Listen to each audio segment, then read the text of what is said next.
আসসালামু আলাইকুম রহমতুল্লাহ।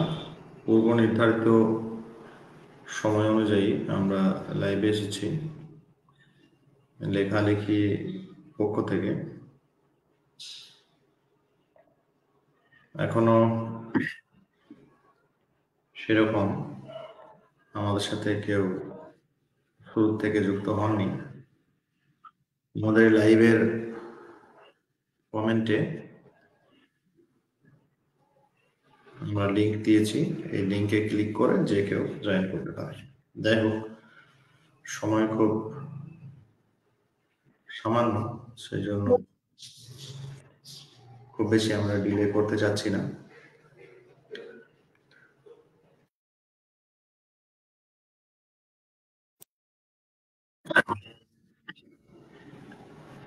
ঠিক আছে, চেক করা হয়েছে।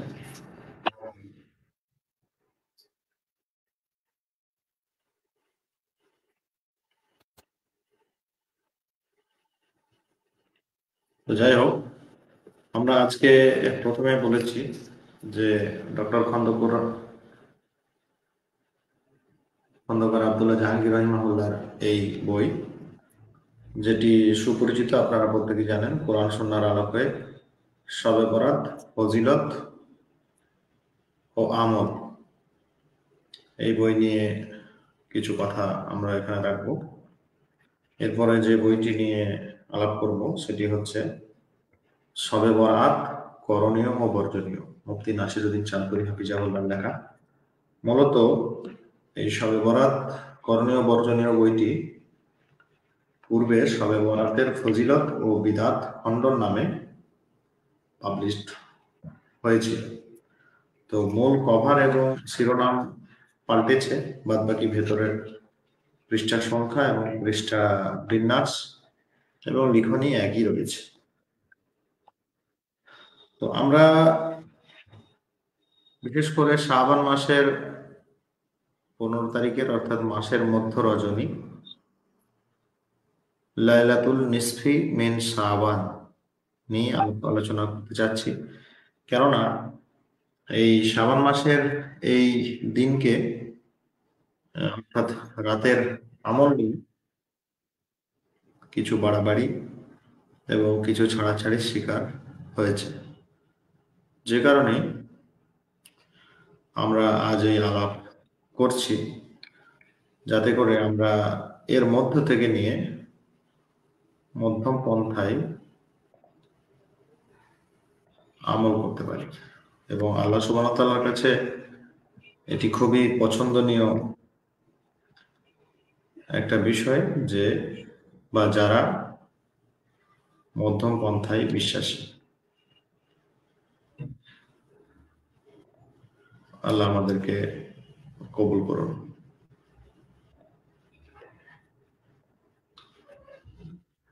আমাদের লাইভটি 3 জন দেখছেন।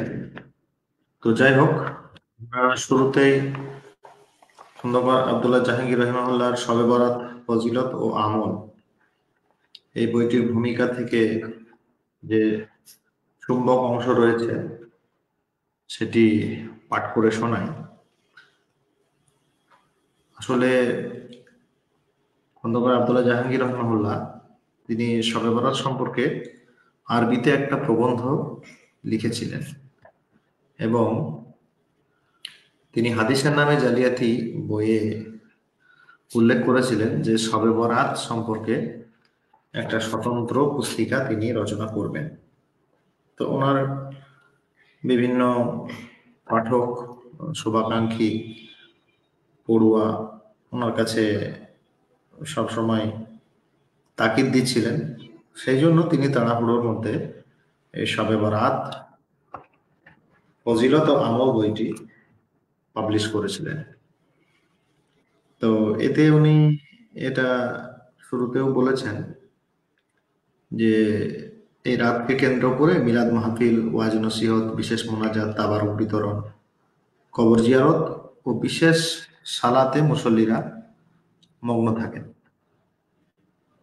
তো কতটা যারা এই সমস্ত কাজগুলো করেন তাদের দাবি কি এবং শরীয়তের দাবি কি, এই বিষয়গুলো নিয়ে উনি পুঙ্খানুপুঙ্খ এই বইটাতে আলাপ আলোচনা করেছেন। এবং উনি শুরুতেই ফজিলত বা আমলের যে উৎস কি সেই বিষয় নিয়ে আলাপ করেছেন, এবং সেখানে আমরা সূচিপত্র দিকে নজর দিই। এখানে তিনি এভাবে সূচিপত্র তিনি সাজিয়েছেন, যেখানে প্রথমে উনি ওহী অর্থাৎ ফজিলত ও আমলের উৎস এগুলো নিয়ে আলাপ আলোচনা করেছেন ওহী সম্পর্কে, এবং হাদিস তারপরে পরে এনেছেন। এটা হলো পুরো বইয়ের ভূমিকা। ঠিক আছে, তো উনি শুরুতে শবে বরাত বনাম মধ্য সাবানের রজনী, এবং এখানে ফার্সি ভাষায় সব অর্থাৎ রাত, রজনী এবং বরাত মানে ভাগ্য বা সৌভাগ্য অর্থে ব্যবহৃত হওয়ার কথা বলেছেন। তবে আরবিতে বরাত শব্দটির অর্থ বিমুক্তি, সম্পর্ক ছিন্নতা, মুক্ত হওয়া, নির্দোষ প্রমাণিত হওয়া ইত্যাদি পাওয়া যায় বলে তিনি উল্লেখ করেছেন। অর্থাৎ লাইলাতুল বরাত হলো বিমুক্তি রজনী, যা আরবি পঞ্জিকার অষ্টম মাস শাবান মাসের মধ্যম রজনী। মাস যদি 30 দিনের হয় তাহলে মধ্যম রজনী মানে 15 তারিখ। তো এই 15 তারিখের রজনীকেই মূলত লাইলাতুল বারাত বলে উল্লেখ করা হয়। তবে লাইলাতুল বারাত এই পরিভাষাটি হাদিসের বা কোরআনে কোথাও উল্লেখ নেই। তবে হাদিসে লাইলাতুল নিসফি মিন শাবান, লাইলাতুল নিসফি মানে মধ্য রজনী, মিন শাবান শাবানের, তাহলে মধ্য শাবানের রজনী, শাবান মাসের 15 তারিখের রাতটাই হলো এই রাত। এবং এখানে উনি ওহী তার প্রকারভেদ কি এইসব বিষয় নিয়ে পুরোপুরি আলোচনা করেছেন, যাতে করে উনি বইতে যে সমস্ত আলাপ আলোচনাগুলো আনবেন সেগুলোর মূল ভিত্তি সেই বিষয় নিয়েই উনি আলাপ আলোচনা এনেছেন।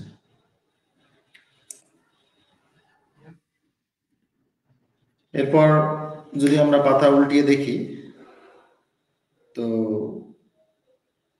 শবে বরাত সম্পর্কে তিনি একটি আয়াত সূরা দুখানের 44 নম্বর আয়াত 3-4 এটি এনেছেন, এবং এই আয়াতের অর্থ অনেকে শবে বরাত বলে করেছেন,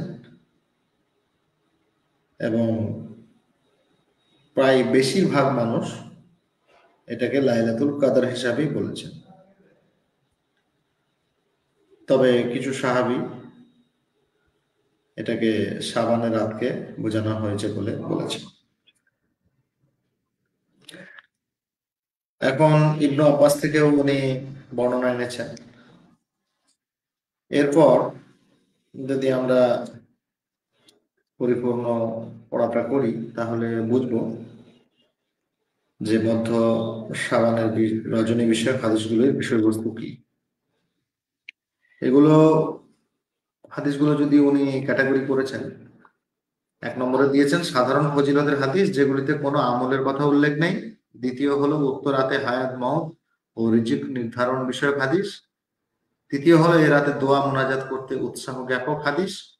চতুর্থ এই রাতে অনির্ধারিতভাবে সালাত আদায়ে উৎসাহ জ্ঞাপক হাদিস। পঞ্চম নির্ধারিত রাকাত সালাত নির্ধারিত পদ্ধতিতে আদায়ে উৎসাহ জ্ঞাপক হাদিস। সনদবিহীন কিছু প্রচলিত কথা, আর উক্ত রাত সম্বন্ধে সাহাবা ও তাবেঈগণের পক্ষ থেকে কতিপয় বক্তব্য এবং আমল, এগুলো উনি এনেছেন। এবং ফজিলত সম্পর্কে তিনি প্রথম হাদিস এনেছেন আবু মুসা আশআরী রাদিয়াল্লাহু আনহু থেকে। এই হাদিসটি ইবনু মাজাহ থেকে এসেছে। এরপরে এর তাহকিক ইবনু হাজার আসকালানী রাহিমাহুল্লাহ থেকে ইত্যাদিভাবে তিনি এনেছেন। এরপর দ্বিতীয় হাদিসে তিনি আউফ ইবনু মালিক রাদিয়াল্লাহু আনহু থেকে হাদিস এনেছেন এবং তিনি প্রত্যেকটা হাদিস আনার পরেই এটা সনদের দিক দিয়ে বা অন্যান্য দিক দিয়ে কেমন কি সেগুলিও সুন্দরভাবে তিনি নিয়ে এসেছেন। আমরা ইউটিউবে তার লেকচারগুলো যেমন পাই, তার বইগুলো আরো অসাধারণভাবে তিনি ফুটিয়ে তোলেন। 3 নম্বর হাদিস তিনি আব্দুল্লাহ ইবনে আমর রাদিয়াল্লাহু আনহু থেকে এনেছেন। এরকম ভাবে কোন হাদিস জয়ীফ, কোন হাদিস হাসান, কোন হাদিস সহি এবং সেটা কারা সহি বলেছেন, কারা জয়ীফ বলেছেন, হাসান কিভাবে হচ্ছে, এই সমস্ত বিষয় তিনি বর্ণনা করেছেন এবং এখানে পরপর তিনি হাদিস উল্লেখ করেছেন, যেমন জন্ম মৃত্যু লেখা, কর্ম উঠানো, রিজিক প্রদান করা, এই সমস্ত বিষয়গুলো যে প্রচলিত আছে তার সাথে কি সম্পর্ক। এবং আয়েশা রাদিয়াল্লাহু আনহার সূত্রে একটা উনি হাদিস এনেছেন, যে হাদিসটাতে মহান আল্লাহ 4 রাতে হায়াত, মওত ও রিজিক লিপিবদ্ধ করেন। সেই 4 রাত হলো মধ্য শাবান, ঈদুল আজহা, ঈদুল ফিতর ও আরাফার রাত। এটিও উনি এনেছেন। এছাড়া রিজিক অবতরণ ও হাজিদের তালিকা প্রণয়ন, এই ব্যাপারে হাদিস এনেছেন। মালাকুল মউতকে মৃতদের নাম জানানো হয়, এই মর্মে কি হাদিস আছে, তো সেটা এসছে। এবং মধ্য শাবানের রাত্রিতে দোয়া ইস্তিগফার করার বিষয়ক হাদিস, এগুলো এনেছেন। এবং আমরা প্রত্যেকেই জানি যে রাত্রিবেলা এমনিতেই সারা বছরের জন্যই দোয়া কবুল হওয়ার একটা আলাদা বৈশিষ্ট্য রয়েছে, সেই বিষয়টাও তিনি এখানে উল্লেখ করেছেন। এইভাবে উনি কবরস্থান জিয়ারত, মৃতদের জন্য দোয়া, এটিরও আয়েশা রাদিয়াল্লাহু আনহা থেকে হাদিস এনেছেন এবং তিরমিজি, বুখারী এসব থেকেও কিছু কথা উনি এনেছেন। তো বুখারী থেকে হাদিস উনি আনেননি, উনি বুখারী রাহিমাহুল্লাহর যে জারাহ তাদিল, সাহাবীদের ব্যাপারে তার কি মতামত, সেই মতামতকেও এনেছেন। নাসিরউদ্দিন আলবানী সাহেবেরও তিনি মতামত উল্লেখ করেছেন। এরকম ভাবে তিনি বলতে চেয়েছেন, নির্ধারিতভাবে সালাত এবং দোয়া অবশ্যই এই রাতে করা মুমিনদের জন্য খুবই একটা ভালো কাজ। এবং সাজদার সময় সাজদা থেকে উঠে বেশি বেশি করে দোয়া করা, এগুলো উনি বলেছেন। এছাড়াও প্রত্যেকটা আমল, যে আমলগুলো ফজিলতপূর্ণ, সেই বিষয়গুলো নিয়েও তিনি এনেছেন। আর যেগুলো কোনো দলিল নেই অথচ প্রচলিত হয়ে রয়েছে, যেমন নির্ধারিত পদ্ধতিতে যে সালাত আদায় করার কথা, অর্থাৎ 300 রাকাত সালাত যে পড়বে, প্রতি রাকাতে 30 বার ইখলাস পড়বে, এগুলো ভিত্তিহীন। এগুলো ভিত্তিহীন। 100 রাকাত, প্রতি রাকাতে 10 বার করে ইখলাস পড়া, সূরা ইখলাস পড়া, 100 রাকাত নামাজ, প্রতি রাকাতে 10 বার ইখলাস পড়া, এই সমস্ত যে সমস্ত হাদিসগুলো আছে সেগুলো সম্পূর্ণ বানোয়াট, জাল, এইসব বিষয় নিয়ে পড়েছেন। সুতরাং কোন নির্দিষ্ট পন্থায়, নির্দিষ্ট নিয়ম রীতি মেনে এভাবে যে সালাত আদায় করতে হবে, এর কোনো দলিল প্রমাণ নেই, এটি উনি জোরালোভাবে উল্লেখ করেছেন। তো আমাদের এখানে এখনো পর্যন্ত লিঙ্ক থেকে কারোর রিকোয়েস্ট আমরা পাইনি, যে কারণে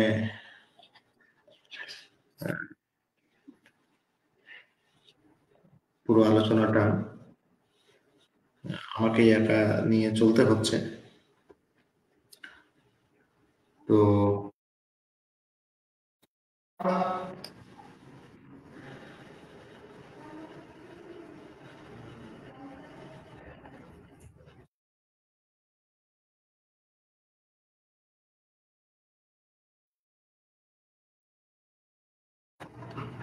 এরপরে শবে বরাতের গোসল, এটি নিয়েও অনেক জায়গায় অনেক কথা হয়।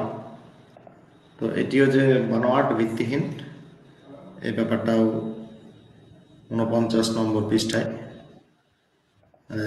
উল্লেখ করা হয়েছে উক্ত কিতাবে। আচ্ছা, আমাদের সামনে এখন রইফুল মোল্লা। আসসালামু আলাইকুম।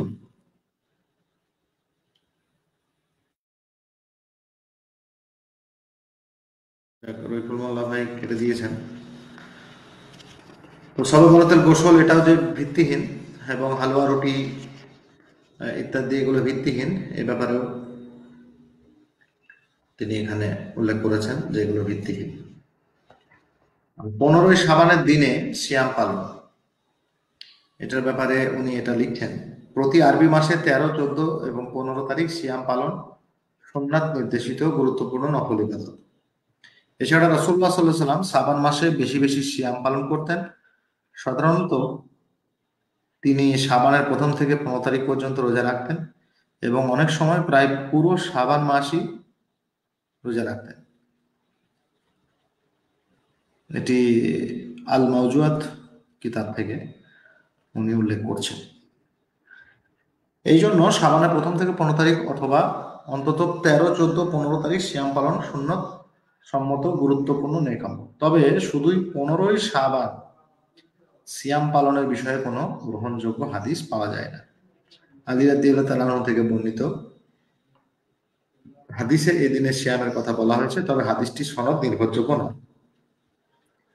14 রাকাত বিষয়ক হাদিসেও সিয়াম পালনের ফজিলত উল্লেখ করা হয়েছে, কিন্তু হাদিসটি জাল। এই বিষয়ে আরেকটি সনদহীন কথা, যা মকসুদুল মুমিনিন কিতাবে বর্ণিত আছে, যে ব্যক্তি শাবান মাসের 15 তারিখে সিয়াম পালন করবে, জাহান্নামের আগুন কখনোই তাকে স্পর্শ করবে না। এটিও একটি সনদবিহীন কথা তিনি উল্লেখ করেছেন তার কিতাবে। প্রচলিত আরো কিছু ভিত্তিহীন কথা, এগুলো পুরো বই জুড়েই উনি উল্লেখ করেছেন। এরপরে সর্বশেষে, অর্থাৎ বইটি মোট হচ্ছে 64 পাতার, 52 পাতার পরে উনি সাহাবী তাবেঈগণের মতামত এবং কাজকর্ম তিনি উল্লেখ করেছেন। এখানে উনি যে সমস্ত মারফু বা রাসূলুল্লাহ সাল্লাল্লাহু আলাইহি ওয়াসাল্লাম থেকে বর্ণিত প্রচারিত হাদিস, সেগুলোর মধ্যে উনি লিখছেন কিছু হাদিস নির্ভরযোগ্য বা সহিহ ও হাসান, যেগুলি রাসূল সাল্লাল্লাহু আলাইহি ওয়াসাল্লামের বাণী বা কর্ম বলে প্রমাণিত, আর বাকি হাদিসগুলি অত্যন্ত দুর্বল বা বানোয়াট। মুহাদ্দিসগণের নিরীক্ষায় প্রমাণিত হয়েছে যে এই হাদিসগুলি রাসূলুল্লাহ সাল্লাল্লাহু আলাইহি ওয়াসাল্লামের বাণী বা কর্ম নয়। যাই হোক, কিছু সহিহ হাদিস, হাসান হাদিস এই ব্যাপারে পাওয়া যায়, আর জাল, জয়ীফ এগুলোতে ছড়াছড়ি বেশি। তবে একটা মূল নীতি, সেটি হলো যে জয়ীফ কোনো হাদিসের বিপরীতে যদি সহিহ বা হাসান হাদিস পাওয়া যায়, তাহলে সেই জয়ীফ হাদিসকে নেওয়া যায় না। আর জয়ীফ হাদিসের দুর্বলতা বা রাবীদের বিষয় বা মতনে এমন ত্রুটি না থাকা, এবং জয়ীফ হাদিসের মতোই যদি সহিহ বা হাসান হাদিস অন্য বর্ণিত থাকে, তাহলে সেই জয়ীফ হাদিসের ফজিলত অস্বীকার করা যায় না। জয়ীফ হাদিসটিকে ফজিলতের অধ্যায়ে মুহাদ্দিসিনে কেরামরা উল্লেখ করেন, এবং সেটি আমল করতে ফজিলতের অধ্যায়ে কোনো দোষণীয় নয়। এটি হলো হাদিসের একটা পদ্ধতি, হাদিস মানার পদ্ধতি। তো এরপর বিভিন্ন হাদিস উনি এনেছেন, যাতে করে সাহাবী এবং তাবেঈদের আমল সে ব্যাপারে মতামত পাওয়া যায়। 4 ইমাম এবং অন্যান্য ফকিহের মতামত 57 পৃষ্ঠার পরে এনেছেন। এখানে ইমাম মালিক রাহিমাহুল্লাহর কল এনেছেন, সাফি রাহিমাহুল্লাহর তিনি এখানে মতামত এনেছেন, হাম্বলি মাযহাবেরও তিনি মতামত উল্লেখ করেছেন এবং শেষে হানাফি ফকিহদের মতামত উল্লেখ করেছেন। আর শবে বরাত বিষয়ক হাদিসগুলির প্রতিপাদ্য বিষয় সম্পর্কে তিনি এটি লিখেছেন যে মধ্য শাবানের ফজিলত, মর্যাদা ও ইবাদত গ্রন্থে সংকলিত সহিহ, জয়ীফ ও মওজু হাদিসগুলি উনি উপরে আলোচনা করেছেন। আরো অনেক কথাই সনদবিহীন ভাবে বর্ণিত হয়েছে, তো ভিত্তিহীন তাত্ত্বিকভাবে সেগুলি বিচারও সম্ভব নয়। তবে এক্ষেত্রে লক্ষণীয় যে সহিহ হাদিসের জন্য গ্রন্থ, সনদ বা রেফারেন্সের প্রয়োজন হয়। জাল বা বানোয়াট হাদিসের জন্য গ্রন্থ ও রেফারেন্সের প্রয়োজন হয় না। অনেক সময় আমরা দেখি যে কোনো প্রচলিত পত্রপত্রিকায়, বইয়ে বা বক্তব্যে কোনরূপ সনদ, গ্রন্থ বা সূত্র উল্লেখ না করে হাদিসে আছে বা হাদিস শরীফে বলা হয়েছে, বা অনুরূপ শিরোনামে অনেক কথা বলা হয় যা কোনো হাদিসের গ্রন্থে পাওয়া যায় না। বস্তুত অতীত যুগে জালিয়াতগণকে জাল হাদিস বানানোর জন্য বানোয়াট সনদ তৈরি করতে হতো। বর্তমানে সেগুলিরও প্রয়োজন হয় না। হাদিস শরীফে আছে, রাসূলুল্লাহ সাল্লাল্লাহু আলাইহি ওয়াসাল্লাম বলেছেন বা অনুরূপ কিছু বললেই সকলেই মেনে নেয়। এরূপ একেবারে সনদবিহীন, ভিত্তিহীন কথাবার্তা বাদ দিয়ে মধ্য শাবানের রজনী সম্পর্কিত প্রচলিত ও বর্ণিত হাদিসগুলি আমরা উপরে আলোচনা করলাম। এই আলোচনার ভিত্তিতে আমরা নিম্নরূপ সিদ্ধান্তে উপনীত হতে পারি। তো জাহাঙ্গীর রহিমাহুল্লাহ যে সিদ্ধান্ত উনি এখানে দিয়েছেন, সেখানে প্রথম নাম্বারে লিখেছে যে এই রাত্রিতে মুশরিক ও বিদ্বেষ যার মধ্যে আছে সেই মানুষ ছাড়া অন্যদেরকে আল্লাহ ক্ষমা করেন, এবং এটা সহিহ হাদিস দ্বারা প্রমাণিত তিনি লিখেছেন। সেজন্য এই রাত্রি ক্ষমা লাভের জন্য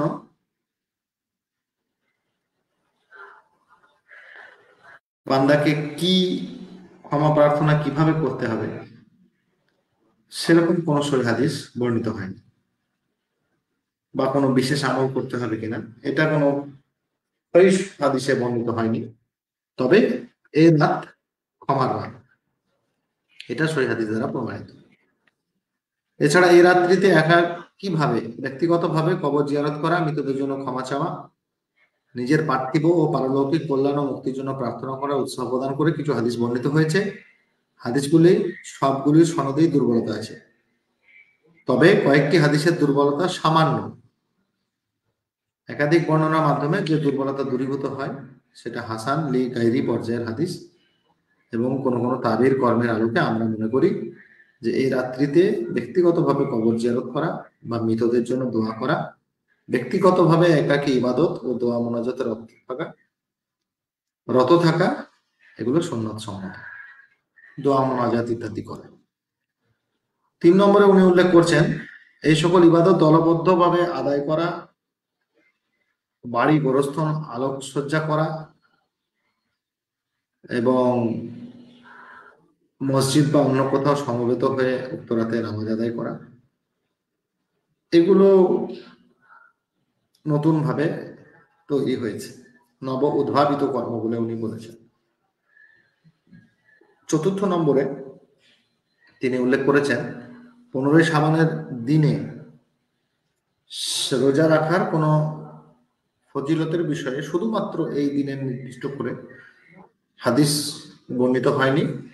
তবে হ্যাঁ, শাবান মাসে বেশি বেশি রোজা রাখা, সিয়াম পালন করা রাসূল সাল্লাল্লাহু আলাইহি ওয়াসাল্লামের সুপরিচিত সুন্নাত, এবং উনি জোর দিচ্ছেন যে যেহেতু প্রত্যেক মাসে 13, 14, 15 সিয়াম পালন সুন্নাত, তাই শাবানের প্রথম 15 দিন না হলে অন্তত 13, 14, 15 তারিখ সিয়াম রাখলে পালন করা উচিত। এরপরে 5ম নম্বরে উনি লিখছেন এই রাত্রিতে ভাগ্য লেখা হয় মর্মে রাসূলুল্লাহ সাল্লাল্লাহু আলাইহি ওয়াসাল্লাম ও সাহাবীগণ থেকে বর্ণিত সকল হাদিস বানোয়াট, মিথ্যা বা দুর্বল। সূরা দুখানে উল্লেখিত মোবারক রজনী বলতে শবে বরাত বোঝানো হয়নি, বরং শবে কদরকেই বোঝানো হয়েছে, এটি উনি এখানে উল্লেখ করেছেন।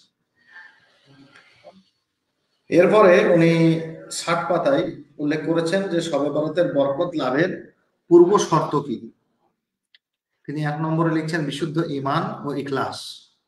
এটা আমরা প্রত্যেকেই জানি যে বিশুদ্ধ ঈমান এবং ইখলাস প্রত্যেকটা কাজের সাথে জড়িত, যাতে করে যে কোনো বরকত লাভ করা যায়। এছাড়া সুন্নতের অনুসরণ, হালাল ভক্ষণ, শিরক বর্জন, হিংসা বিদ্বেষ বর্জন, এগুলো থেকে দূরে থাকা, এগুলো দরকার।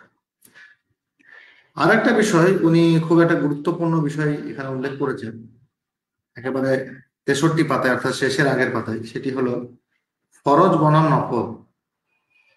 মানে উনি বলতে চাচ্ছেন, দেখা যায় যে অনেক মানুষ ফরজ নামাজ পড়েন না, ফরজ কাজগুলোকে অবহেলা করে সরিয়ে দিচ্ছেন, অথচ নফল ইবাদত, এই 15ই শাবানের রাতের ইবাদত একটা নফল ইবাদত, এই ইবাদত পালনের জন্য বড়ই মানে জোশ নিয়ে মানুষ এটা করে কাটায়। কিন্তু একটি ফরজ ইবাদত ছেড়ে দিয়ে নফল ইবাদত নিয়ে এত বাড়াবাড়ি করে তার নাজাতের কিরকম আশা থাকতে পারে? তো এটা উনি জোর দিচ্ছেন যে মানুষের যেগুলো ফরজ, সেই ফরজ কাজগুলো আগে করা দরকার। যেমন এখানে উদাহরণ দিচ্ছেন যে দেহের সতর, অর্থাৎ সতর্কে আবৃত না করে, বা কেউ যদি উল্লঙ্গ হয়ে টুপি টুপি পাগড়ি এসব পরে ফজিলত লাভ করতে চায়, তাহলে পরে সেটা তো অবান্তর এবং বাতুল কর্ম, এগুলো বাতুলতার কাজ। এই জন্য ফরজ ইবাদতের উপরে বেশি বেশি জোর দেওয়া দরকার। হ্যাঁ, যারা ফরজ ইবাদতের আগ্রহী, সুন্নত পালনে সচেষ্ট, যাদের ঈমান বিশুদ্ধ, ইখলাস, এবং যারা শিরক থেকে বর্জন করে থাকে নিজেদেরকে, হিংসা বিদ্বেষ বর্জন করে থাকে, তাদের জন্য অবশ্যই এরা বরকতপূর্ণ। এবং উনি জোর দিয়ে বলছেন যে সবচেয়ে বড় কথা হলো মুমিন যদি একটু আগ্রহী হন তবে প্রতি রাতে তার জন্য শবে বরাত। বুখারী, মুসলিম ও অন্যান্য ইমাম সংকলিত সহিহ হাদিসে রাসূলুল্লাহ সাল্লাল্লাহু আলাইহি ওয়াসাল্লামের একটা হাদিস উনি এনেছেন মুসলিমের, সেখানে তিনি উল্লেখ করছেন যে প্রতি রাতে, রাতের প্রথম তৃতীয়াংশ অতিবাহিত হলে আল্লাহ প্রথম আসমানে নেমে বলেন, আমি রাজাধিরাজ, আমি রাজাধিরাজ, আমাকে ডাকার কেউ আছো কি? আমি তার ডাকে সাড়া দিব। আমার কাছে চাওয়ার কেউ আছো কি? আমি তাকে প্রদান করব। আমার কাছে ক্ষমা চাওয়ার কেউ আছো কি? আমি তাকে ক্ষমা করব। প্রভাতের উন্মেষ হওয়া পর্যন্ত এভাবে তিনি বলতে থাকেন। অন্যান্য হাদিসে বলা হয়েছে যে মধ্যরাতের পরে এবং বিশেষত রাতের 2/3 অতিবাহিত হওয়ার পরে তাওবা কবুল, দোয়া কবুল ও হাজত মেটানোর জন্য আল্লাহ বিশেষ সুযোগ দেন। শেষ কথা উনি লিখছেন, লাইলাতুন নিসফি মিন শাবান বিষয়ে কোরআন ও হাদিসের নির্দেশনা জানার এ প্রচেষ্টার এখানেই ইতি টানছি। এ প্রচেষ্টার মধ্যে যদি কিছু কল্যাণকর থাকে তবে তা একান্তভাবেই আমার মহান রবের দয়া, আর এর মধ্যে যা কিছু ভুলভ্রান্তি রয়েছে তা সবই আমার অযোগ্যতা ও শয়তানের কারণে। আমি সকল ভুলভ্রান্তির জন্য আল্লাহর নিকট ক্ষমা চাচ্ছি। এ প্রচেষ্টা যদি কোনো পাঠককে এ রাতের বিষয়ে রাসূলুল্লাহ সাল্লাল্লাহু আলাইহি সাল্লামের সুন্নাতের পরিপূর্ণ অনুসরণ ও উজ্জীবনে উদ্বুদ্ধ করে তবে তা হবে আমার বড় পাওয়া। মহান আল্লাহ আমাদেরকে তার মহান রাসূল সাল্লাল্লাহু আলাইহি সাল্লামের নুসরাত ও তার সুন্নতের পুনরুজ্জীবনের জন্য কবুল করে নিন। সালাত ও সালাম তার প্রিয় রাসূল সাল্লাল্লাহু আলাইহি ওয়াসাল্লামের উপর প্রথমে ও শেষে সকল প্রশংসা আল্লাহ তাআলার নিমিত্তে। তো বই এখানে এটা শেষ। ৬৪ পাতা পর্যন্ত তিনি এইভাবে শবে বরাত সম্পর্কিত বিষয়গুলি উনি এনেছেন। তো শবে বরাতের এই বইটি মূল্য হচ্ছে 40 টাকা। আপনারা পরে কখনো সংগ্রহ করে নিতে পারবেন খালিকের ওয়েবসাইট থেকে।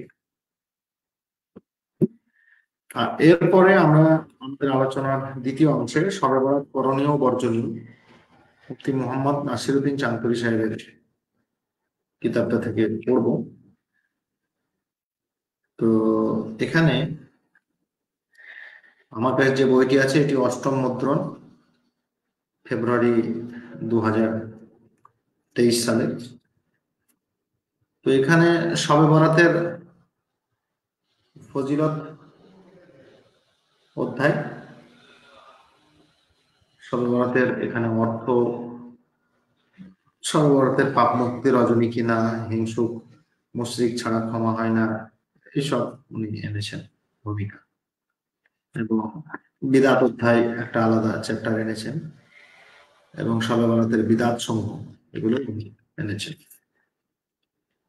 আমরা তো প্রত্যেকেই জানি শবে বরাতের অর্থ কি, তো এই নিয়ে আর নতুন করে আলাপ করছি না।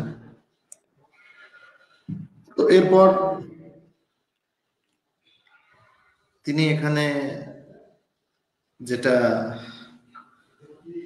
একটা শবে বরাত সম্পর্কে কোনো আলেম লিখেছেন যে শবে বরাতের অর্থ হলো বিরূপ হওয়া রাত, বয়কট করা রাত। তো উনি এটা খণ্ডন করেছেন যে শবে বরাত শব্দের অর্থ বিরূপ হওয়া বা বয়কট করা এখানে প্রযোজ্য হবে না। উনি বরাত মানে মুক্তি, এটাই সঠিক বলে লিখছেন। শবে বরাত পাপ মুক্তি রজনী, এটা সিলসিলাতুল আহাদিস সহিহা গ্রন্থের 3 নম্বর খণ্ডের 135 পৃষ্ঠার উনি উল্লেখ করে নাসিরউদ্দিন আলবানী রহিমাহুল্লাহর কল উল্লেখ করছেন এবং তিনি বলছেন যে এই হাদিসটি সহিহ বলে মত দিয়েছেন। তো এই হাদিসটি হলো আল্লাহ পাক শাবান মাসের মধ্যম রজনীতে নিজ মাখলুকের প্রতি বিশেষ নেক নজর দেন এবং মুশরিক ও শত্রুতা পোষণকারী ব্যতীত সকলকে ক্ষমা করেন।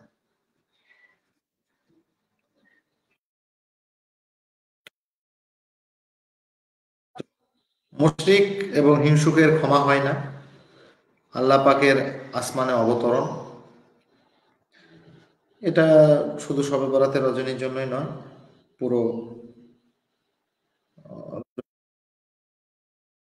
যে হাদিসটি এনেছেন সোয়াবুল ইমান ইল বাইহাকি, সেখানে আল্লাহ পাক শাবান মাসের মধ্যম রজনীতে দুনিয়ার আসমানে অবতরণ করেন এবং মুশরিক ও হিংসুক ব্যতীত সকলকেই ক্ষমা করে দেন, এই বিষয়টা এনেছেন।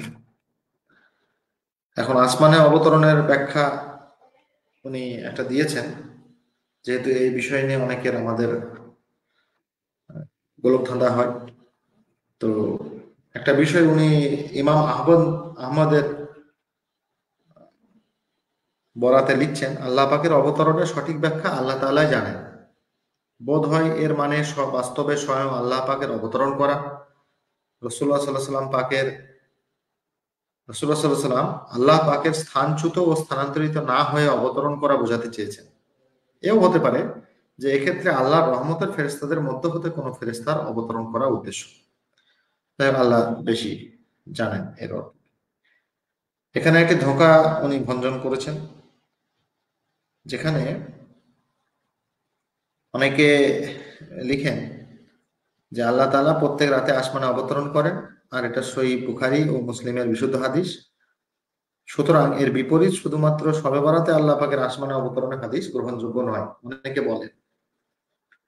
তো উনি উত্তর দিচ্ছেন যে শবে বরাতে আল্লাহ পাকের দুনিয়ার আসমানে অবতরণের হাদিস ও প্রত্যহ রাত্রের শেষ তৃতীয়াংশে অবতরণের হাদিস উভয় হাদিসই সূত্রগতভাবে গ্রহণযোগ্য, কেননা হাদিস দুটি পরস্পর বিরোধী নয়, এটি উনি লিখছেন। এবং অসংখ্য জাহান্নামের মাগফিরাত করা হয়। এবং ওনার বইতে উলামাদের জন্য একটা অপশন থাকে যে উলামাদের জন্য লক্ষণীয়, সেই বিষয়টিও উনি এখানে রেখেছেন। এবং উনি ইমাম তিরমিজি রহমতুল্লাহ সুনানে তিরমিজির হাদিস বর্ণনা করে উনি লিখছেন। এবং এগুলো উলামাদের বিষয়, এগুলো উলামারা বুঝতে পারবে। তো উনি এই শবে বরাতের যে মাসআলাগুলো মূলত বেশিরভাগ আলোচিত হয়, অধিকাংশ মাসআলাই হাসান হাদিস দ্বারাই প্রমাণিত বলে মত দিচ্ছেন। এবং এখানে উনি হেডিং দিয়েছেন শবে বরাত সম্পর্কে আলবানীর মন্তব্য। এবং পূর্বে যেটা উল্লেখ করেছি যে এ বিষয়ে ইমাম মাজুদ্দিন ইবনে তাইমিয়া রহিমাহুল্লাহর মুনতাকাল আকবার এই কিতাব থেকে এবং তার ব্যাখ্যা গ্রন্থ নাইলুল আওতার, এখানে ইমাম মাজদুদ্দিন ইবনে তাইমিয়া রহিমাহুল্লাহ বলেছেন, শাবান মাসের মধ্যম রজনীর ফজিলত সম্পর্কে এত প্রচুর পরিমাণে হাদিস বর্ণিত আছে যেগুলি প্রমাণ করে যে এটা ফজিলতপূর্ণ রজনী আর একদল বুজুর্গানের দিন, বিশেষ করে এ রাতে নামাজ কালাম করতেন। তো এই বিষয়টা উনি লিখছেন। এবং তকিউদ্দিন ইবনে তাইমিয়ার মন্তব্য এখানে লিখেছেন, বারকপুরি রহমতুল্লাহর মন্তব্য ইনি উল্লেখ করেছেন। শাবান মাসের মধ্যম রজনীর ফজিলত সম্পর্কে বেশ কিছু হাদিস বর্ণিত আছে, সেগুলি সামগ্রিকভাবে প্রমাণ করে যে এই রজনীর ফজিলত শরিয়াত ভিত্তিক। অতঃপর মোবারকপুরি সাহেব 6টি হাদিস উল্লেখ করার পর তুহফাতুল আহওয়াজি তৃতীয় খণ্ডে 367 নম্বর পৃষ্ঠায় শবে বরাতের ফজিলত অস্বীকারীদের রদ করে বলেছেন, অতএব এই হাদিসগুলি সামগ্রিকভাবে তাদের বিপক্ষে প্রমাণবাহী দলিল, যাদের ধারণা হলো শাবান মাসের মধ্যম রজনীর কোনো ফজিলত প্রমাণিত নয়। অর্থাৎ এখানে আমরা যারা আহলে হাদিস মতাবলম্বী বর্তমান যুগের শায়েখ বা অনেক সাধারণ মানুষদের কথা শুনি, তাদের আকাবির বা তাদের বলা চলে পূর্বসূরি আলিমে দিন আল্লামা মুবারকপুরি, তার মন্তব্য এখানে চাঁদপুরি সাহেব তার কিতাবে এনেছে। এবং উনি এখানে শবে বরাত সম্পর্কে উদাসীনতা কেন? কারণ উনি বিভিন্ন সমীক্ষা, বিভিন্ন বিষয় এখানে উল্লেখ করছেন বিভিন্ন আলিমদের পক্ষ থেকে, যে সমস্ত আলিমদের বর্তমান অনুসারীরা অনেকে সেই ফজিলতগুলোকে অস্বীকার করছে। এবং উনি একটা বিষয় যেটা আমি পূর্বের আলাপে কিছুটা ইঙ্গিত দিয়েছিলাম, সেটা হলো ফাজাইল অধ্যায়ে জয়ীফ হাদিস গ্রহণযোগ্য। উনি এখানে লিখছেন, ইমাম আহমদ প্রমুখ ইমামগণের মত, তারা বলেন, আমরা যখন হালাল হারাম বিষয়ে হাদিস বর্ণনা করি তখন কড়াকড়ি করি, আর যখন ফাজাইল প্রভৃতি বিষয়ে বর্ণনা করি তখন ঢিলাঢালা ভাবে ছাড় দিই। তো মুহাদ্দিসগণ প্রমুখের মতে আল্লাহ পাকের গুণাবলী, হালাল হারামের ন্যায় হুকুম আহকাম, আকায়েদ সম্পৃক্ত মাসআলা ছাড়া অন্য বিষয়ে হাদিসের সনদ সম্পর্কে ঢিলাঢালা ভাবে ছাড় দেওয়া যায়, এবং মাউজু নয় অর্থাৎ জাল নয় এমন জয়ীফ হাদিস দুর্বলতা উল্লেখ না করে বর্ণনা করা ও তার উপর আমল করাও বৈধ। অর্থাৎ জাল হাদিস বা জাল কথাবার্তার উপরে তো কোনো আমলি বা কোনো কিছুই বৈধ ইসলামে নয়। তবে জয়ীফ হাদিস ফজিলতের ক্ষেত্রে গ্রহণযোগ্য, এগুলো পূর্ববর্তী মুহাদ্দিসিনে কেরামদের মত। এরপর উনি আলাপ করেছেন যে কোরআনে শবে বরাতের আলোচনা নেই এই শিরোনামে। তো উনি এখানে মূলত শবে কদর হিসাবেই এই সমস্ত দলিল দালাইলগুলোকে উল্লেখ করেছেন, যে সূরা বাকারার 158 নম্বর আয়াত হোক বা সূরা দোকানে 3 ও 4 নম্বর আয়াত হোক, এগুলো সবই শবে কদরের জন্য বিশেষভাবে বর্ণিত। তবে খুব কম কিছু তাফসীর কারক যারা এটাকে শবে বরাত হিসাবে বলেন। তবে অধিক প্রসিদ্ধ মত এটাই যে এগুলো শবে কদরের রাত হিসাবে উল্লেখ হয়েছে।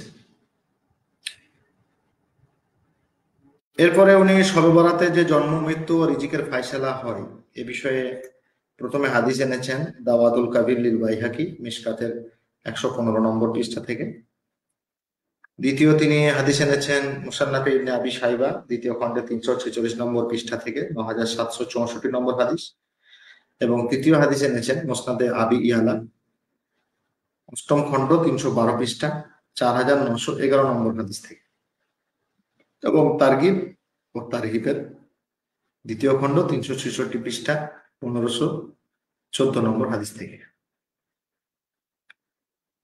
এখানে ইমাম মঞ্জিরি তারগিব তারহিব কিতাবে 1514 নম্বরে এই হাদিসটা লিখেছেন যে এটা গরীব পর্যায়ের হাদিস এবং এই সূত্রটি হাসান পর্যায়ের বিশুদ্ধ। আমাদের অনেকের হয়তো জানা নেই, আবার অনেকে জানি বা ভাষা রয়েছে। হাদিসের দুটো পার্ট আছে, একটা হচ্ছে সনদ, অর্থাৎ অমুক থেকে বর্ণনা করে শেষ পর্যন্ত রাসূলুল্লাহ সাল্লাল্লাহু আলাইহি ওয়াসাল্লাম থেকে হাদিসটা নিয়ে আসেন মুহাদ্দিসিনরা, অর্থাৎ যারা হাদিস সংকলন করেন, হাদিস যারা লিপিবদ্ধ করেন। আর একটা হচ্ছে হাদিসের কথা, ওয়ালা রাসূলুল্লাহ সাল্লাল্লাহু আলাইহি ওয়াসাল্লাম, অর্থাৎ রাসূলুল্লাহ সাল্লাল্লাহু আলাইহি ওয়াসাল্লাম বলেছেন, এই কি কথাটা উনি বলেছেন, এই সাবজেক্টটাকে, এই কথা বলাটাকে বলা হয় মাতন। তো হাদিস সহিহ, জয়ীফ, জাল, এই সবগুলোই এই দুটো বিষয়কে নিয়েই হয়। কোন হাদিস জাল অর্থাৎ মতন, কোন কথাটা হচ্ছে জাল, এটাও বোঝা যায়, অথচ তার সনদ সহি হতে পারে। অর্থ কি? অর্থাৎ যে জাল করেছেন ব্যক্তি, সে সনদটা সহি নিয়ে নিয়েছেন, কিন্তু দেখা যাচ্ছে মতনটা জাল।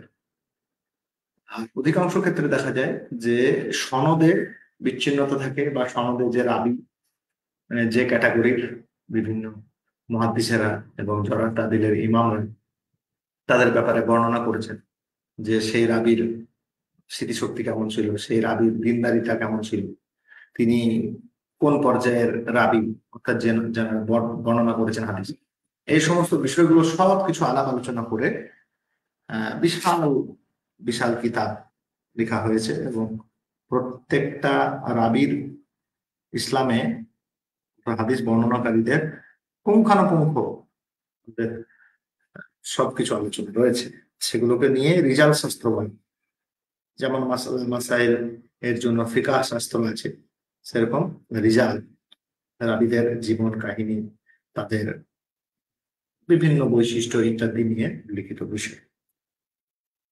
তো এই দুই ভাবে হয়। সেই জন্য এই যে 27 পৃষ্ঠায় আমি বললাম মুসনাদে আবি আলার হাদিসটা, যে ইমাম মঞ্জিরি তারগিব তারহিব কিতাবে তিনি লিখছেন কি, যে গরীব পর্যায়ের হাদিস, মানে মতন, মতনটা হচ্ছে দুর্বল, গরীব,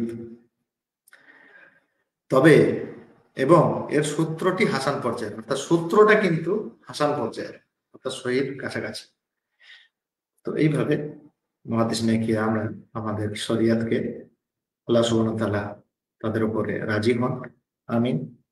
তারা এইরকম ভাবে আমাদের শরিয়তকে বিশুদ্ধ ভাবে আমাদের কাছে এসে পৌঁছে দিয়েছে। এবং তারপরে যেটা এসছে শাবান মাসে বেশি বেশি রোজা রাখা, এটা তো আমরা পূর্বে উল্লেখ পেয়েছি। এবং উনি এখানে বলছেন একটা বিশেষ ব্যাপার, সেটা হলো হাদিসের আলোকে শবে বরাতের রোজা। শবে বরাতের দিন রোজা রাখা সম্পর্কে হাদিসের ভান্ডারে শুধুমাত্র দুটো হাদিস বর্ণিত আছে। একটা হলো আলী রাদিয়াল্লাহু আনহু হাদিস, মানে সূত্রে বর্ণিত, এবং এই দুটি হযরত আলী রাদিয়াল্লাহু আনহু সূত্রে বর্ণিত, এবং রিজাল শাস্ত্রের কোষ্ঠীপাত্রে যাচাই করে প্রমাণিত হচ্ছে যে উভয় হাদিসই মাওজু, জাল। অর্থাৎ নির্দিষ্ট করে শুধুমাত্র শবে বরাতের দিনে রোজা রাখা, এটা জাল। তিনি এরপরে রিজাল শাস্ত্রের বিভিন্ন উদ্ধৃতি উল্লেখ করেছেন, যেটি আমরা পূর্ববর্তী কিতাব খন্দকার আব্দুল্লাহ জাহাঙ্গীর রাহিমাহুল্লাহ স্যারের কিতাব থেকেও আমরা পেয়েছি। তো এখানে আল্লামা তকি উসমানী সাহেবের একটা গবেষণা উনি উল্লেখ করেছেন, এবং সেখানে একইভাবেই বলা হচ্ছে যে শাবান মাসে রোজা রাখার ফজিলত হাদিস দ্বারা প্রমাণিত, অর্থাৎ পয়লা শাবান থেকে 27 শাবান পর্যন্ত রোজা রাখার ফজিলত প্রমাণিত আছে। কিন্তু 28 ও 29 শাবান রাসূল সাল্লাল্লাহু আলাইহি সাল্লাম রোজা রাখতে নিষেধ করেছেন। তিনি ইরশাদ করেছেন, রমাজানের 2-1 দিন পূর্বে রোজা রেখো না, যাতে করে মানুষ রমাজানের রোজার জন্য প্রফুল্ল চিত্তে প্রস্তুত থাকতে পারে। কিন্তু পয়লা শাবান থেকে 27 শাবান পর্যন্ত প্রতিটি রোজায় ফজিলত পড়ে। আর দ্বিতীয় কথা হলো 15 তারিখ আইয়ামে বীজের মধ্যে পড়ছে, আর রসুল সাল্লাহ সাল্লাম 13, 14, 15 তারিখে রোজা রাখতেন। এখন কোনো ব্যক্তি যদি 15 তারিখের সাবান মাসের একটি দিন আয়ামে বীজের অন্তর্ভুক্ত হিসাবে রোজা রাখে, তাহলে সে ইনশাল্লাহ সওয়াবের অধিকারী হবে। কিন্তু 15 সাবান হিসাবে এই দিনে রোজাকে সুন্নত বলে আখ্যায়িত করা কোনো কোনো ওলামার মতে ঠিক নয়। অর্থাৎ শুধুমাত্র 15 তারিখের নির্দিষ্ট করেই রোজা রাখাটা এটা ঠিক নয়। এই জন্যই যেসব জায়গায় মুস্তাহাব রোজার আলোচনা করেছেন ফুকাহে কিরামরা, সেখানে 10ম মুহররম ও আরাফার দিনে রোজার আলোচনা করেছেন, কিন্তু 15 সাবানের রোজার কথা পৃথকভাবে উল্লেখ করেনি। বরং একথা লিখেছেন যে সাবান মাসের যে কোনো দিনের রোজা ফজিলতপূর্ণ, এবং সেই দৃষ্টিভঙ্গিতে যদি কেউ রোজা রাখে তাহলে সে ইনশাআল্লাহ সওয়াব পাবে। তো এখানে পরিষ্কার বোঝাই যাচ্ছে যে আমাদের সব থেকে উপযুক্ত হচ্ছে 13, 14, 15 অন্তত সাবান মাসে এই 3টে দিন আইয়ামে বীজের রোজা রাখা বেশি গুরুত্বপূর্ণ। এছাড়া আমাদের পশ্চিমবঙ্গের দিকপাল আলেম আল্লামা আজিজুল হক কাশিমি সাহেবের গবেষণা, ইবনে তাইমিয়া রাহিমাহুল্লাহর গবেষণা, সাইক ইউনুস জৌনপুর রাহিমাহুল্লাহর গবেষণা, এগুলো উল্লেখ করেছেন। তো সময় আমাদের অনেকটা হয়ে গিয়েছে, সেই জন্য আমরা বিদাত অধ্যায়ে আসছি। আল্লাহ পাকের পাক কোরআন থেকে সূরা মাইদার 3য় আয়াত কিতাবে উল্লেখিত হয়েছে 36 পাতায়, যেখানে শিরোনাম উনি দিয়েছেন ধর্মের রদ বদলের অবকাশ নেই। এবং সূরা মাইদার 3 নম্বর আয়াতে আল্লাহ সুবহানাহু ওয়া তাআলা বলেন, আজ আমি তোমাদের জন্য তোমাদের দিনকে পূর্ণাঙ্গ করে দিলাম, তোমাদের প্রতি আমার অবদান সম্পন্ন করে দিলাম এবং ইসলামকে তোমাদের জন্য দিন হিসাবে পছন্দ করলাম। এর তাফসীর হলো 10ম হিজরির 9 জিলহজ শুক্রবার বাদ আসর প্রায় 1.5 লক্ষ সাহাবা বিদায়ী হজের জন্য আরাফাতের ময়দানে অবস্থানে রত ছিলেন। রাসূল সাল্লাল্লাহু আলাইহি ওয়াসাল্লাম জাবাল রহমতের নিচে আজবা নামক উটের পিঠে সওয়ার, এমন রহমত ও বরকতপূর্ণ মুহূর্তে আয়াতটি অবতীর্ণ হয়। আপনারা যারা উমরাতে গেছেন জানেন, জাবালে রহমত, আরাফা ময়দানে যে উঁচু পাহাড় রয়েছে, সেই পাহাড় ওখানে দোয়া ফজিলতপূর্ণ, এবং ওখানে অনেকে যান এবং প্রায় হজের সময় তো আরাফার ময়দানে অবস্থান করতে হয়।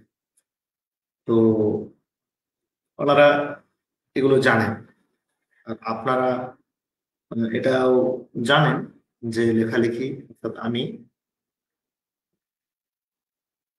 উমরা সার্ভিস দিয়ে থাকি। আমরা এটা নতুন ভাবে চালু করেছি, কেননা আমার অভিজ্ঞতায় দেখেছি এবং পরিচিত বিভিন্ন জনকে আমি দেখেছি যে মানুষজন এই মোবারক সফরের সাথে যারা ব্যবসায় জড়িত তাদের কথার সাথে কাজের মিল নেই, এবং এই ভাবে অনেক মানুষ হ্যারাস্ট হচ্ছে এবং অনেক মানুষ এইগুলো সম্পর্কে সঠিক না জানার ফলে বিভিন্ন সমস্যার সম্মুখীন হচ্ছে। সেই জন্য আমরা উমরা বিষয়ক কনসালটেন্সি চালু করেছি। উমরা বিষয়ক বিভিন্ন ভিডিও আমাদের চ্যানেলে আসে এবং আগামীতেও আসবে ইনশাল্লাহ। মাঝে মাঝে লাইভের মাধ্যমেও আমি বলতে থাকবো, কেননা যে বিষয়গুলো খুবই জানা জরুরি সেগুলো জানানোটাও আমাদের কর্তব্য এবং আপনাদের জানাও। যাই হোক, তো এই আয়াতের মাধ্যমে বোঝা যাচ্ছে যে দ্বীন ইসলামে আল্লাহ সুবহানাহু ওয়া তাআলার নির্দেশ এবং রাসূলুল্লাহ সাল্লাল্লাহু আলাইহি ওয়াসাল্লামের পদ্ধতির বাইরে কোনো আমলই করা চলে না, এবং এই রদবদলের নামই হচ্ছে বিদআত। কেননা হযরত আয়েশা রাদিয়াল্লাহু আনহা কর্তৃক বর্ণনায় প্রকাশ আছে, আল্লাহ রাসূল সাল্লাল্লাহু আলাইহি ওয়াসাল্লাম ইরশাদ করেছেন, যে ব্যক্তি আমাদের এই দ্বীন ইসলামে এমন নতুন কোন কিছু আবিষ্কার করবে যা এর অন্তর্ভুক্ত নয় সেটা প্রত্যাখ্যান। এটা সহিহ বুখারীর, সহিহ মুসলিম ছাড়াও ইবনে মাজাহ, আবু দাউদ, ইবনে হিব্বান, মুসনাদে আহমদ, মুসনাদ আবি ইয়ালা কিতাবেও আছে। তো তো এখানে একটা জিনিস আমাদেরকে আবার বুঝতে হবে যে আল্লাহ সুবহানাহু ওয়া তাআলা এবং রাসূল সাল্লাল্লাহু আলাইহি ওয়াসাল্লামের আমল, আল্লাহ সুবহানাহু ওয়া তাআলার নির্দেশ, এই দুটোর বাইরে আরো 5টি জিনিস কিন্তু বিদআত নয়। কেননা এই বাইরে যদি বলি, এইটা বাইরের বিষয় নয়, এটাও আল্লাহ সুবহানাহু ওয়া তাআলার নির্দেশ এবং রাসূল সাল্লাল্লাহু আলাইহি ওয়াসাল্লামের নির্দেশ, কাজ, কথা, আমল। যেমন কি কোরআন, হাদিস, 4 খলিফার সুন্নাত, হযরত আবু বকর রাদিয়াল্লাহু আনহু, হযরত ওমর রাদিয়াল্লাহু আনহু, হযরত উসমান রাদিয়াল্লাহু তাআলা আনহু এবং হযরত আলী রাদিয়াল্লাহু তাআলা আনহু, এই 4 খলিফার আমলগুলোকেও কিন্তু হচ্ছে সুন্নাত, এবং এই ব্যাপারে রাসূল সাল্লাল্লাহু আলাইহি ওয়াসাল্লাম হাদিসে উল্লেখ করেছেন। এছাড়া অধিকাংশ সাহাবা, তাবেঈন ও তাবা তাবেঈনের আমল, অধিকাংশ অর্থাৎ এখানে বলা হয় ইজমা, এটাকেও শরীয়তের পরিভাষায় এটাও একটা দলিল, এবং গ্রহণযোগ্য ইজতিহাদ। ইজতিহাদ মানে এই পূর্ববর্তী উল্লেখিত সমস্ত বিষয়গুলোর থেকে নির্যাস বের করে নিয়ে যে গবেষণালব্ধ ফলাফল, এটাকে বলা হয় ইজতিহাদ। তো কোরআন, হাদিস, 4 খলিফার সুন্নাত, অধিকাংশ সাহাবা, তাবেঈন, তাবা তাবেঈনের আমল এবং গ্রহণযোগ্য ইজতিহাদ, সেগুলি নব আবিষ্কৃত কিংবা সরাই বিদআত নয়, কারণ এ সমস্ত মৌলিক জিনিস সমূহ দিনেরই। যেমন একটা উদাহরণ দিয়েছেন উনি বিদআতের ব্যাখ্যা বোঝাতে, যদি কোনো ব্যক্তি জোহরের ফরজ নামাজ 4 রাকাতের জায়গায় 5 রাকাত পড়ে, তাহলে তার 4 রাকাত ফরজ নামাজ আদায় হবে না। অথচ সে বলতে পারে আমি তো কোনো খারাপ কাজ করিনি, নামাজই তো পড়েছি, বরং আরো ভালো করেছি, 4 রাকাতের জায়গায় আরো 1 রাকাত বেশি পড়েছি। আমাদের সাথে এখন একজন যুক্ত হয়েছেন, তার নাম এখানে তো কিছু লেখেননি, তিনি সালাম দিয়ে যুক্ত হওয়ার চেষ্টা করেছেন। তো ভাই যদি পরিচয় একটু দেন।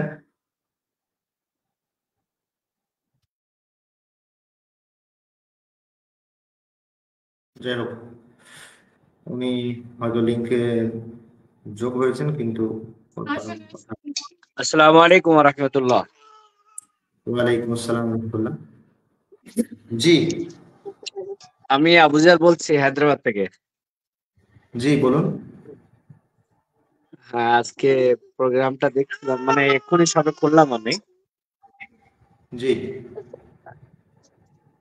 নতুন নতুন পদ্ধতিতে মানে প্রোগ্রামগুলো হচ্ছে, খুব ভালো লাগছে যে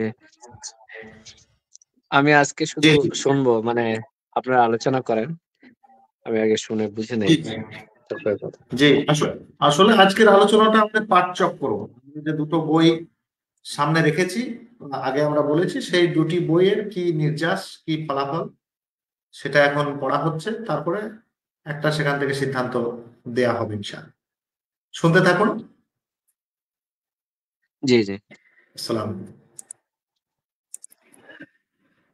তো যাই হোক, যে কথাটা বলছিলাম, যে কেউ যদি বলে যে 4 রাকাত নামাজের বদলে আমি 5 রাকাত পড়েছি, এটা তো বেশি ভালো কাজ করেছে, কিন্তু এটা হয় না। এই অতিরিক্ত 1 রাকাত পড়ার কারণে তার 4 রাকাতটাও নষ্ট হয়ে গেল। যেমন চিঠির খামের উপরে কেউ যদি 2 পয়সার ডাক টিকিট না লাগিয়ে, হ্যাঁ, ধরুন একটা চিঠি আমি একটা জায়গা থেকে অন্য জায়গায় পাঠাবো, তো সেটাতে হয়তো 5 টাকার ডাক টিকিট লাগবে। 5 টাকার ডাক টিকিট না লাগিয়ে আমি কোর্টের ফি টিকিট, আদালতের যে ফি টিকিট, সেটা 100 টাকার আমি লাগিয়ে দিলাম, দিয়ে পোস্ট অফিসে ফেলে দিলাম। চিঠিটা কি যাবে? যাবে না।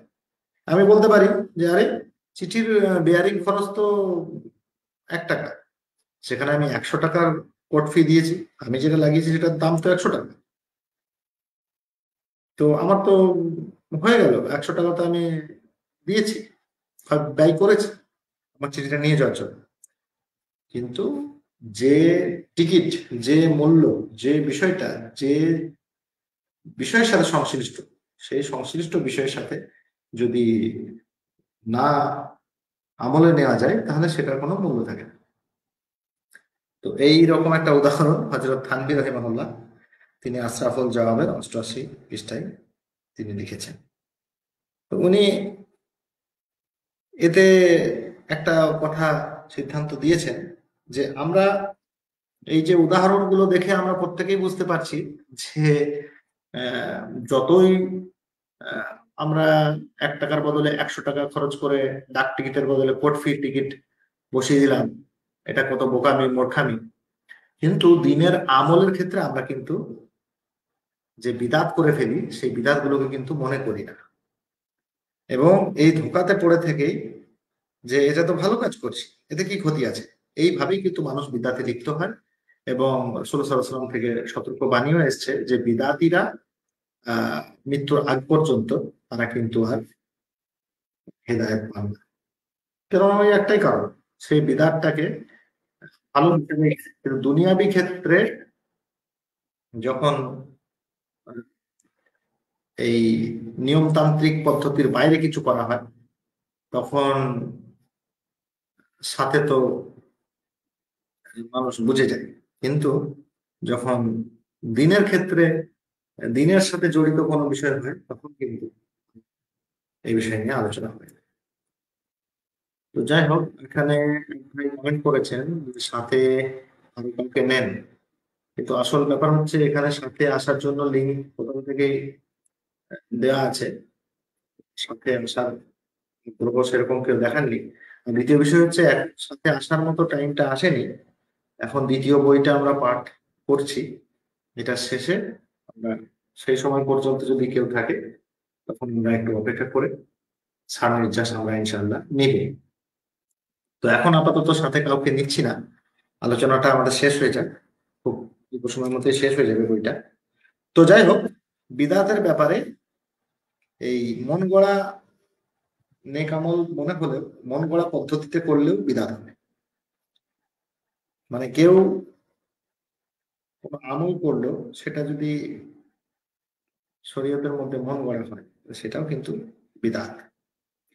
হযরত নাফি রহমতুল্লাহ আলাইহি সূত্রে বর্ণিত যে একদা জনৈক ব্যক্তি হযরত ইবনে উমর রাদিয়াল্লাহু আনহুর পাশে হাঁচার পর দোয়া পড়ার ক্ষেত্রে আলহামদুলিল্লাহ বলার সাথে আল্লাহ রসুলের উপর দরুদ শরীফ পড়ল। তখন ইবনে উমর রাদিয়াল্লাহু আনহু বললেন, আমিও আলহামদুলিল্লাহ বলি এবং আল্লাহ রসুলের উপর দরুদ পড়ে থাকি, তবে এমন মন গড়া নিয়মে নয়।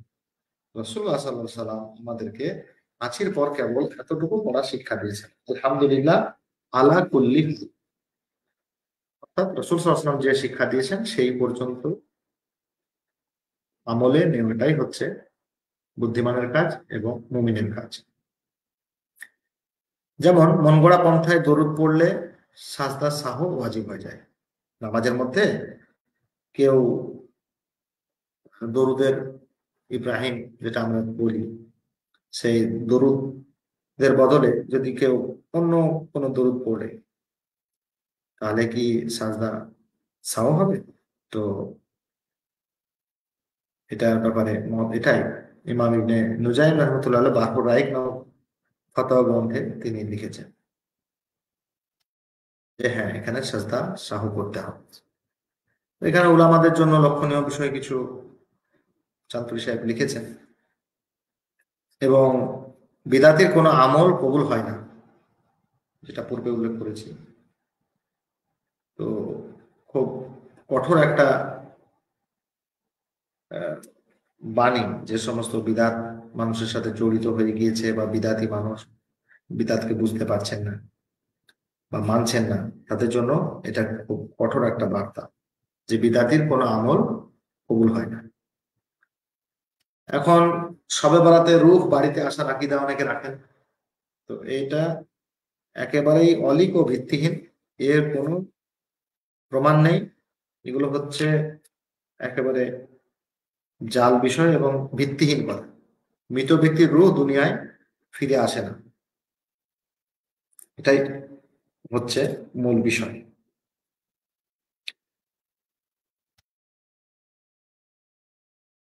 অনেকে যেমন বলে আমাকে ভূতে ধরেছে, মারা গেছে সেই মানুষ এসে আরেকজন মানুষের উপরে সওয়ার হয়েছে। তো কথা হচ্ছে যে মৃত ব্যক্তি যদি শান্তিতে থাকে, মারা যাওয়ার পরে ওই ব্যক্তি হয়তো শান্তিতে আছে, তাহলে তার পৃথিবীতে এসে আর অন্য মানুষকে ধরার কি আছে? ধরার তো এখানে কিছু নেই।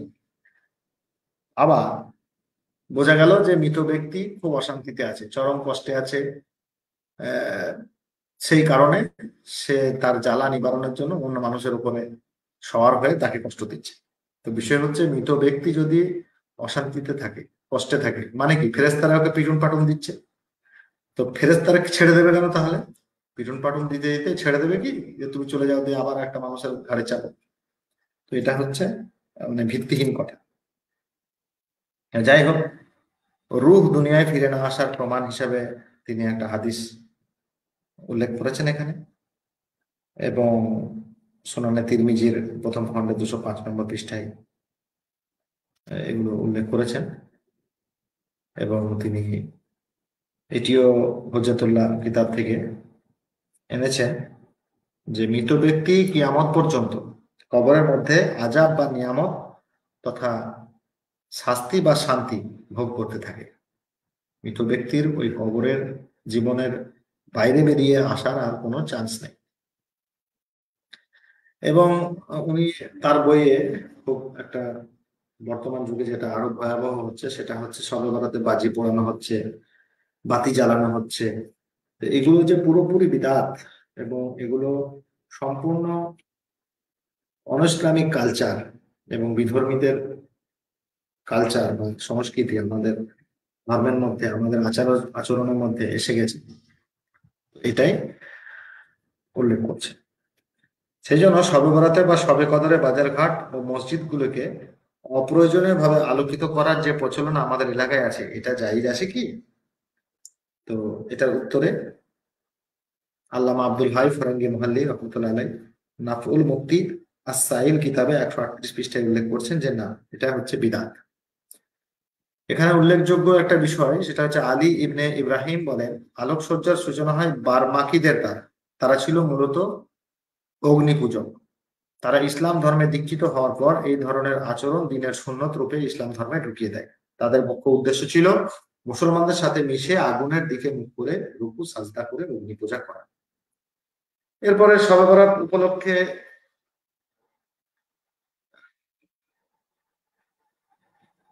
এরপরে হচ্ছে শবে বরাত উপলক্ষে পরিষ্কার পরিচ্ছন্নতা।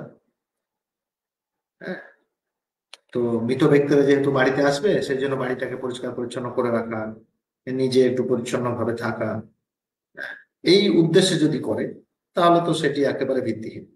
হ্যাঁ, পরিষ্কার পরিচ্ছন্নতা ইমানের অংশ বিশেষ। আল্লাহ পাক পবিত্র, তিনি পবিত্রতা পছন্দ করেন। বছরের যে কোনো দিনে আপনি পরিষ্কার পরিচ্ছন্ন থাকুন, সমস্যা নেই। শুক্রবার 2 ঈদের দিনে পরিচ্ছন্ন হওয়ার কথা হাদিস পাকে এসছে। পরিষ্কার পরিচ্ছন্ন হওয়া শরীয়ত গ্রাহ্য কোনো বিষয় নয় যে কোনো একটা নির্দিষ্ট তারিখ দিনকে নির্দিষ্ট করে নেবো আর সেই অনুযায়ী আমি ওইভাবে করবো। এটা এভাবে হয় না, কেননা এগুলো আমাদের সমাজে এতটাই ঢুকে গেছে যে এগুলো থেকে বের হয়ে আসা খুব মুশকিল। এরপরে সব থেকে বড় বিষয় হচ্ছে, সেটা হচ্ছে শবে বরাতের হালুয়া। এই হালুয়ার সাথে রাসূল সাল্লাল্লাহু আলাইহি ওয়াসাল্লামের বিভিন্ন হাদিসকেও টেনে টুনে বিভিন্ন কথাকে টেনে নিয়ে আসা হয়, অথচ এগুলো কোনো সবই ভিত্তিতেই, এবং এগুলোকে ইবাদত মনে করে করে মানুষ, সেই জন্য এগুলো সম্পূর্ণ বিদআত এবং এটা হচ্ছে বর্জনীয় বিষয়। এখন একটা বড় বিষয় দেখা যায়, শবে বরাতে মসজিদে সবাই সমবেত হন।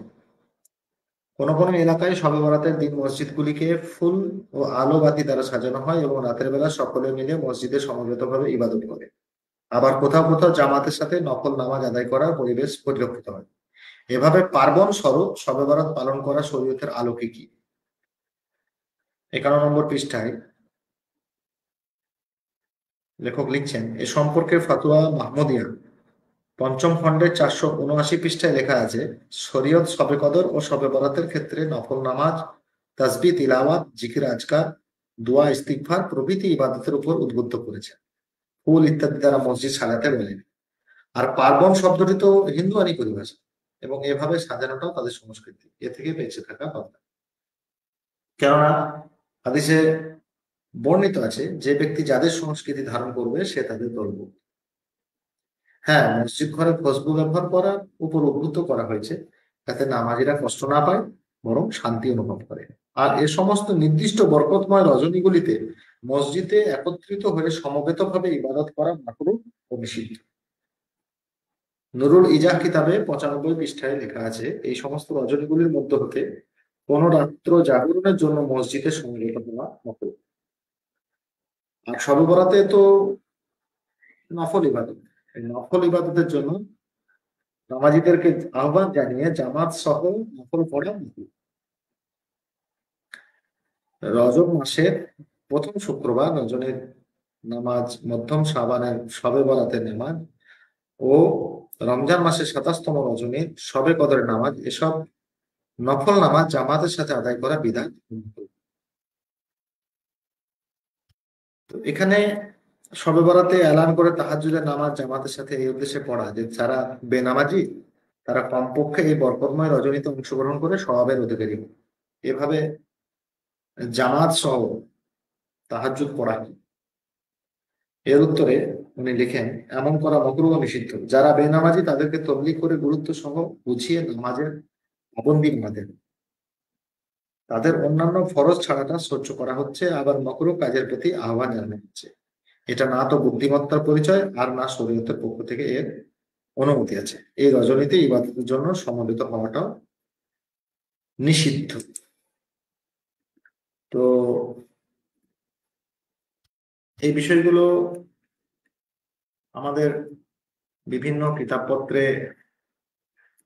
উল্লেখ রয়েছে, কিন্তু আমাদের বর্তমানে মানুষ পড়ছে কম, শুনছে বেশি, দেখছে বেশি, এর ফলে বিভিন্ন গোলক ধাঁধায় পড়ছে। সেই জন্য বেশি বেশি করে পড়াশোনা করতে হবে আমাদেরকে,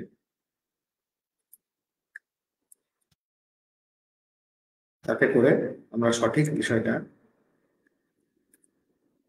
জানতে পারি। কারণ পড়াশোনা করার সাবস্টিটিউট এর ছাড়া আর অন্য কিছু করার কোনো অপশন এখানে নেই। আর শবে বরাতে নির্দিষ্ট কোনো নামাজ নেই। শবে বরাতে কবরের উপরে ধূপ বাতি জ্বালানো, কবর জিয়ারতের বিভিন্ন যে নিয়ম ইত্যাদি, এসব কোনো কিছুই নেই, এগুলো সব বিধান। কবরস্থানে দোয়া কিবলামুখী হয়ে করা সুন্নাত, কবরস্থানে দাঁড়িয়ে দোয়া করা সুন্নাত। কবর জিয়ারতের সময় কি পড়বে এ বিষয়ে উনি বিস্তারিত লিখেছেন। এবং এই তিনটি উনি এভাবে লিখেছেন। হাফিজ ইবনে হাজার ফতহুল বারীতে 6343 নম্বর হাদিসের ব্যাখ্যায় বলেন, হযরত ইবনে মাসউদের হাদিসে প্রকাশ যে তিনি বলেন, আমি রাসূলুল্লাহ সাল্লাল্লাহু আলাইহি ওয়াসাল্লামকে আব্দুল্লাহ জুল বিজাদাইন রাদিয়াল্লাহু আনহু অবস্থায় দেখেছি। এই হাদিসের পরিশেষে বর্ণিত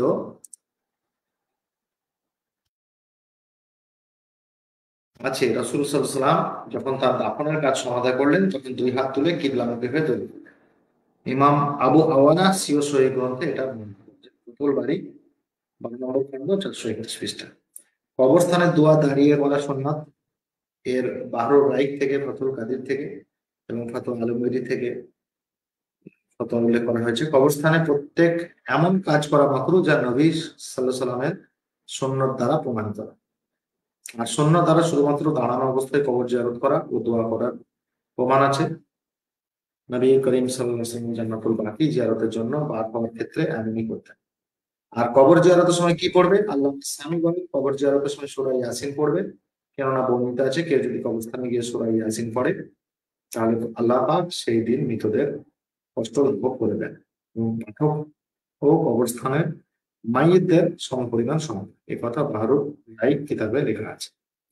সরহুল লুবাব গ্রন্থে আছে, কোরআন মজিদ হতে যা সহজভাবে সম্ভব হয় পড়ে নেবে, যেমন সূরা ফাতিহা সূরা বাকারা শুরু থেকে মুফলিহুন পর্যন্ত, আয়াতুল কুরসি সূরা বাকারার রাসূল ওয়ালা 285 নম্বর আয়াত, সূরা ইয়াসিন, সূরা মুলক, সূরা তাকাসুর অথবা 12, 10, 7, 3 মাস সূরা ইখলাস পড়বে। অতঃপর বলবে, হে আল্লাহ, আমরা যা কিছু পড়লাম এর সব মুখ বা অমুক ব্যক্তিদের কাছে পৌঁছে। যাই হোক, বইটি এখানে উনি শেষ করেছেন।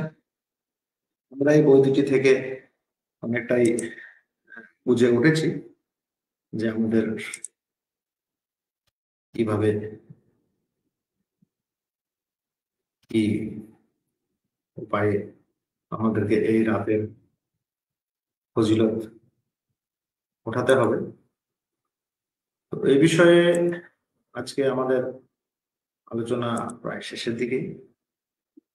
তো এখান থেকে আমরা যেটা বুঝলাম এই দুটি বই থেকে, সেটি হলো শবে বরাতের ফজিলত, এটা সহিহ হাদিস দ্বারা প্রমাণিত। এখানে অপ্রমাণিত কোনো বিষয় নয়। তবে হ্যাঁ, সম্মিলিতভাবে মসজিদে যে নামাজ পড়া হয় সেটা বিদাতের পর্যায়ে পড়বে কিনা এ ব্যাপারে আমাদের পরিচিত মঞ্জুর আলম, মুফতি মঞ্জুর আলম সাহেব আজ একটা ফেসবুকে পোস্ট করেছেন, যেখানে উনি সুস্পষ্ট খুব সুন্দরভাবে বলেছেন। সেই পোস্টের লিঙ্ক আমাদের এই আলাপ আলোচনার শেষে লিঙ্কটা দিয়ে দেবো ইনশাল্লাহ। তো সেখানে উনি যে বিষয়টা জাস্ট এখানে আনতে চেয়েছেন সেটা আমি উল্লেখ করে দিচ্ছি। তিনি এখানে বলছেন যে এই রাতে সম্মিলিতভাবে মসজিদে যে নামাজ পড়া হয় সেটা বিদাত এর পর্যায়ে পড়বে কিনা। যদি বিদাত না হয়, রাসূল সাল্লাল্লাহু আলাইহি ওয়াসাল্লাম সময়ে সম্মিলিতভাবে নামাজের কোনো নিদর্শন আছে কিনা। উত্তর হলো, যদি মসজিদে একবেত সমবেত হওয়ার ব্যাপারে ঘোষণা করা হয় বা সম্মিলিতভাবে সবাই মসজিদ আসে বা অথবা একাকী এসেও এই রাতের ফজিলত মনে করে মসজিদে সম্মিলিতভাবে কোনো আমল করা হয়, তাহলে তা নাজায়েজ ও বিদআতের অন্তর্ভুক্ত হবে। কিন্তু বাড়িতে উপযুক্ত পরিবেশ না থাকার কারণে বা মসজিদের পরিবেশে ভালোভাবে ইবাদত করা যাবে এই ভেবে কেউ যদি মসজিদে আসে ও একাকী ইবাদত করে, তাতে কোনো সুবিধা নেই।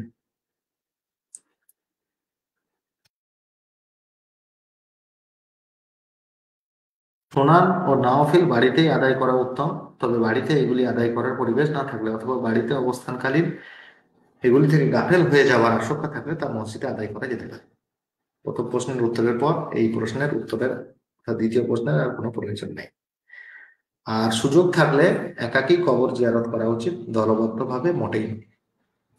মারিফুস সুনান সারাহেব তিরমিজি, পৃষ্ঠা 111 নম্বর, চতুর্থ খণ্ড, করাচি প্রকাশনী থেকে উল্লেখ করেছে।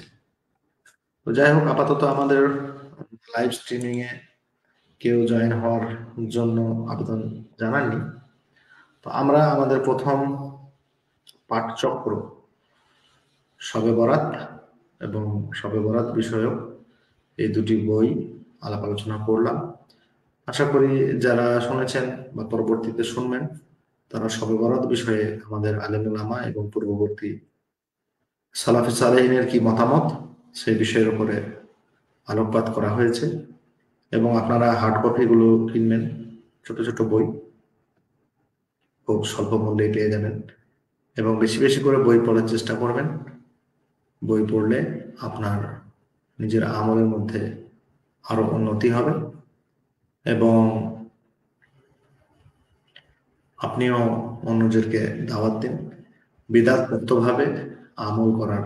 আল্লাহ সুবহানাহু ওয়া তাআলা আমাদেরকে তৌফিক দান করুন। ওয়া আখির দাওয়ানা আলহামদুলিল্লাহি রাব্বিল আলামিন। আসসালামু আলাইকুম ওয়া রাহমাতুল্লাহি ওয়া বারাকাতুহু।